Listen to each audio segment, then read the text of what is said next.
Добрый день, в эфире новости телекомпании Тува-24, с вами Мадр Сандан. По состоянию на 28 июля в Туве зарегистрировано 170 новых случаев заболевания COVID-19, из них 87 в Кызыле. Количество прошедших полный курс вакцинации составляет чуть больше 50% от плана. И для ускорения темпов вакцинации республика на днях получила первую партию вакцины «Спутник Лайт». Эту вакцину вводят только один раз, и она подходит как для повторной вакцинации, так и для прививки уже переболевших через 6 месяцев. Также в ближайшее время ожидается поступление вакцины «Спутник Ви» в объеме 5400 доз. Другим темам. Во время инспектирования Кызылского Кажуна Владислав Хавалык еще раз внепланово проверил ход строительства новой школы на левобережных дачах. Подрядчик доложил, все 825 мест школы готовы принять детей. Сейчас идут работы по благоустройству участка.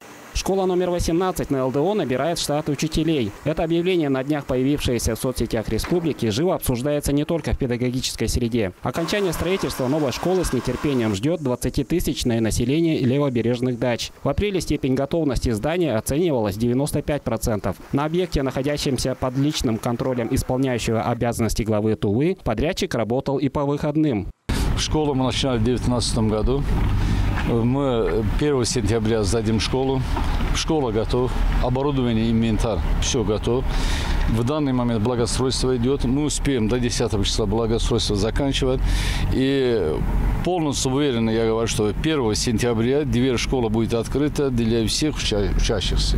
Школу должны были сдать в прошлом году, но и из-за нехватки средств сроки перенесли. Недостающие 210 миллионов рублей были выделены после рабочего визита в Туву премьера Михаила Мишустина. Ускорению темпов способствовали и внеплановые проверки исполняющего обязанности главы республики. Работа кипит и на территории рядом со школой-красавицей. Решили сделать вот здесь, вот в этом участке, общественное пространство для ЛДО. Соответственно, благоустроить часть школы, то, что делается. Въезд, дорогу асфальтировать, сделать тротуар обязательно надо, да, получается, осветить. Стоянку большую, еще один въезд, который даже вне проекта делается. Въезд, тротуар. Вот здесь между школой и детскими садами и пристройками, вот это место, где вагончики стоят, оно убирается. Мы предполагаем с мэрией сделать остановку конечную. Плюс там сделать общественное пространство, ну, спортивную площадку, как это называется, воркаут, как вот на семейном сквере, да, чтобы могли приходить заниматься здесь дети ЛДО. Между детским садом и пристройками тоже вот здесь получается, видите, какое оно неблагоустроенное пространство. Здесь тоже отгораживаем, делаем детский городок просто для жителей. Это не касается уже школы, детского садика.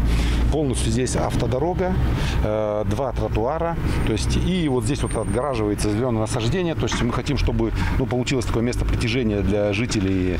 По последним данным, на левобережных дачах проживает около 2000 детей школьного возраста. 1 сентября новая школа номер 18 распахнет свои двери и в 2 смены сможет принять всех, уверены в департаменте образования Кызыла. Запись детей началась еще в апреле. В список внесено более 1000 школьников. Мадр Сандан, Владимир Сюртук, Ангар Оржак, Тува-24.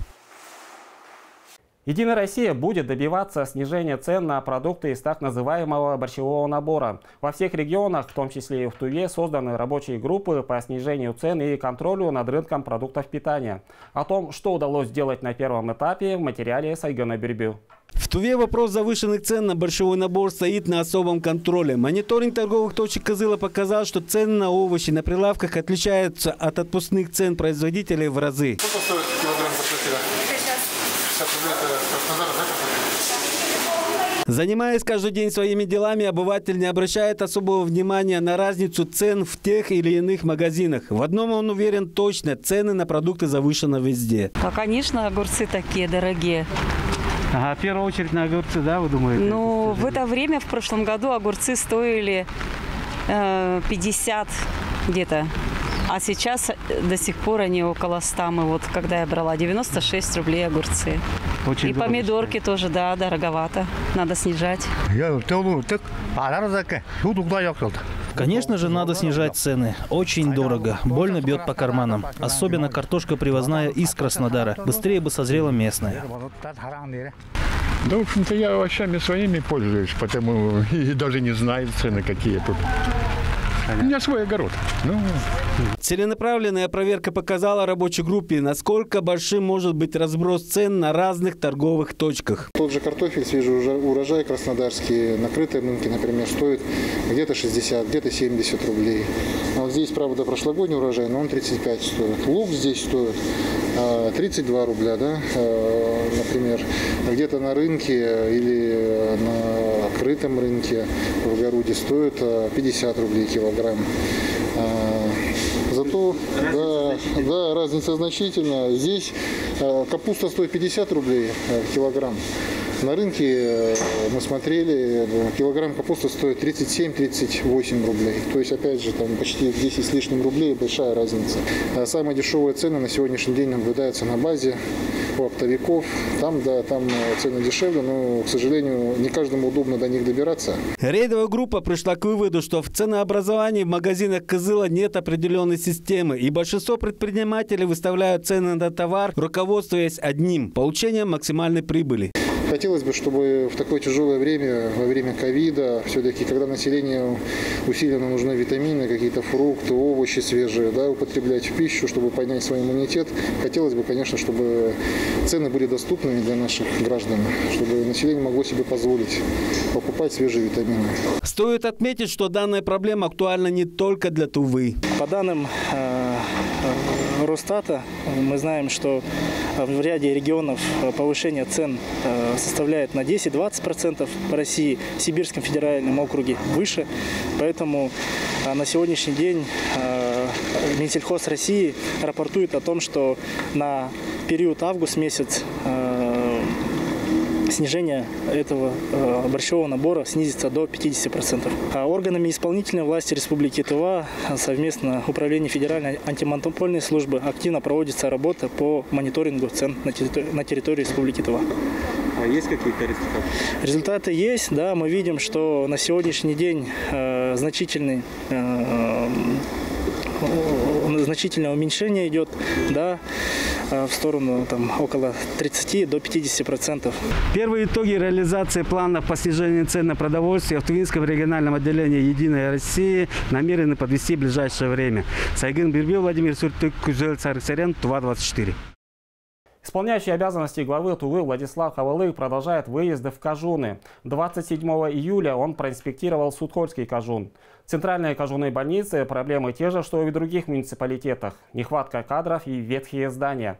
Несмотря на трудности, визит в больницу оставил позитивные эмоции. Почему, объяснит Инна Клоян. 56-го года постройки. И здесь 2 комнаты. Скорая помощь тоже нуждается в каком-то новом здании.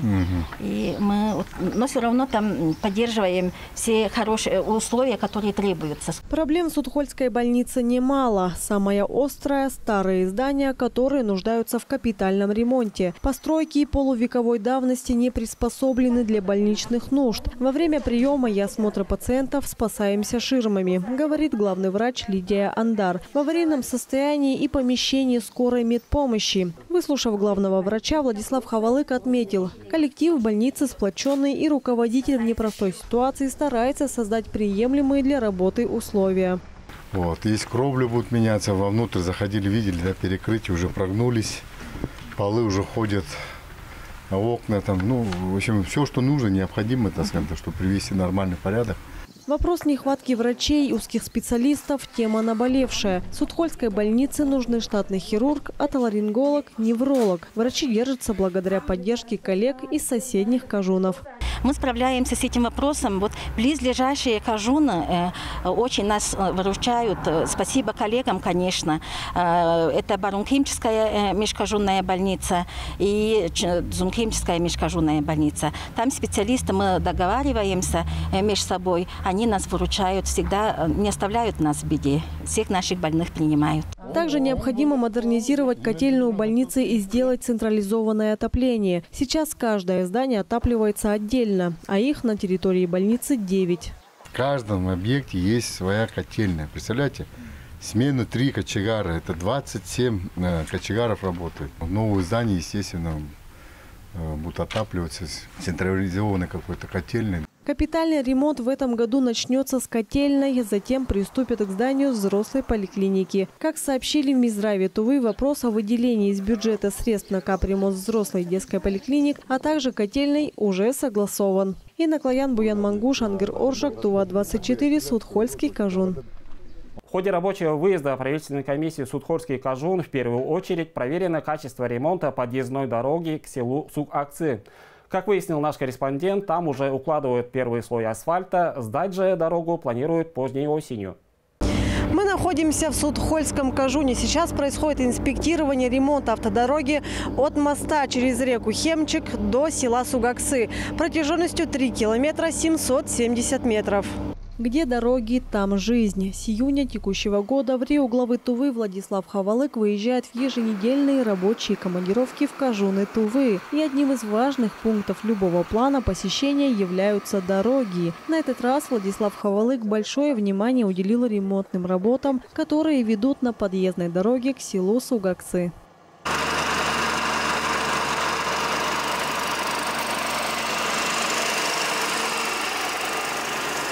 Заместитель генерального директора дорожной компании «Стройэкспресс» рассказал Хавалыгу о проделанной работе. Проблем на данный момент нет. Рабочие укладываются в срок. Работы начались в начале апреля. На данный момент работают 20 человек и 12 единиц техники. Сейчас приступают к укладке асфальта.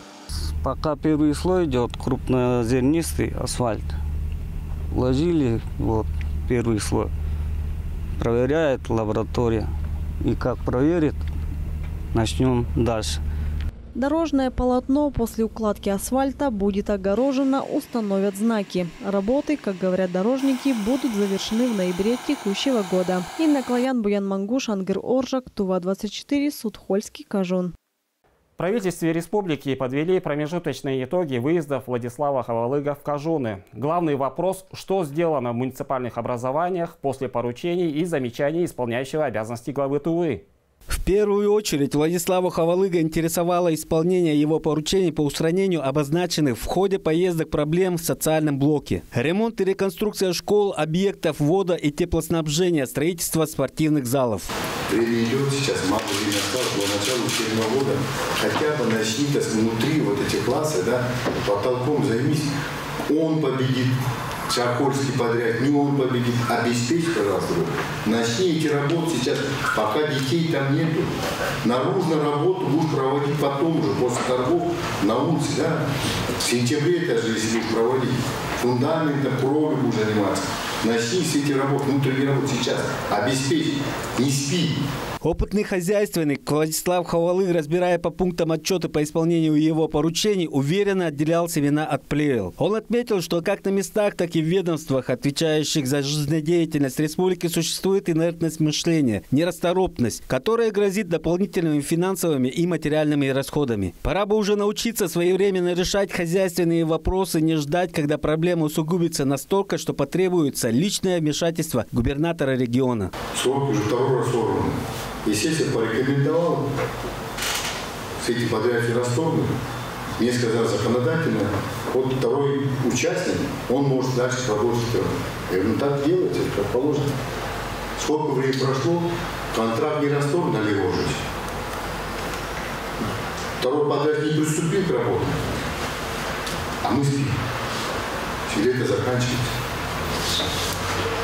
Из-за этого я решил, давайте проверить, перечень своих поручений по другим, по другим районам. Никто не проверяет. Не удовлетворившись результатами в Рио, главы республики порекомендовал докладчикам разобраться с ситуацией на местах и лучше подготовиться к следующему совещанию, на котором подобный непрофессионализм чиновника будет рассматриваться как несоответствие занимаемым должностям. Сайгын Бирбил, Миран Иргит, Тува-24. У меня на этом все. Всего вам хорошего. До встречи.